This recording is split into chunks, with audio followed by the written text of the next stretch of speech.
Hello, আসসালামু আলাইকুম guys. আপনারা সবাই কেমন আছেন? আশা করি সবাই খুব ভালো আছেন। আমিও ভালো আছি। তো আজকে আমি রান্না করব প্লেন পোলাও এবং দেশি মুরগির মাংস। তো এখানে আমি পোলাও রান্নার জন্য তেল দিয়ে দিলাম। তেল দিয়ে এখানে পেঁয়াজ কাঁচামরিচ দিয়ে দিয়েছি। ভালো করে একটু ভেজে নিব। এখানে আদা রসুন বাটা দিয়ে দিলাম।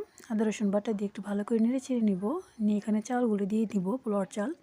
দিয়ে পোলাওর চালগুলো ভালো করে আমি একটু নেড়ে চেড়ে নিব, কষিয়ে নিব। স্বাদ মতো লবণ দিয়ে দিব এখানে। লবণ দিয়ে ভালো করে সুন্দর করে এটা আমি কষিয়ে নিব। দেন হচ্ছে এখানে আমি গরম মশলা এবং জিরা বাটা দিয়ে দিলাম। তো এখানে হচ্ছে এখন পরিমাণ মতো পানি দিয়ে দিব।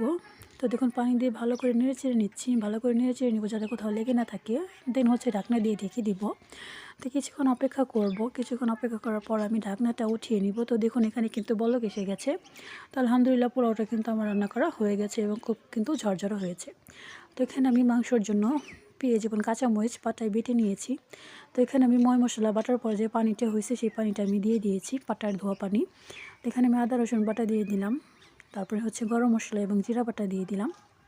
হলুদের গুঁড়া পরিমাণ মতো দিয়ে দিলাম। দেন হচ্ছে এখানে মরিচের গুঁড়া আমি দিয়ে দিলাম পরিমাণ মতো, স্বাদ মতো লবণ দিয়ে ভালো করে মশলাটা আমি কষিয়ে নিব। তো মশলাটা যত বেশি কষানো হবে তত বেশি কিন্তু ভালো লাগবে। দেন হচ্ছে এখানে আমি মুরগির মাংসগুলো দিয়ে দিলাম। তো সবগুলো মাংস কিন্তু এখানে আমি দিয়ে দিয়েছি। দিয়ে ভালো করে সুন্দর করে আমি নেড়ে চেড়ে নিব।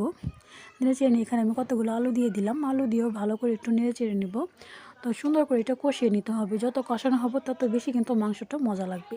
দেন হচ্ছে এখন আমি ঢাকনাতে এটা ঢেকে দিব।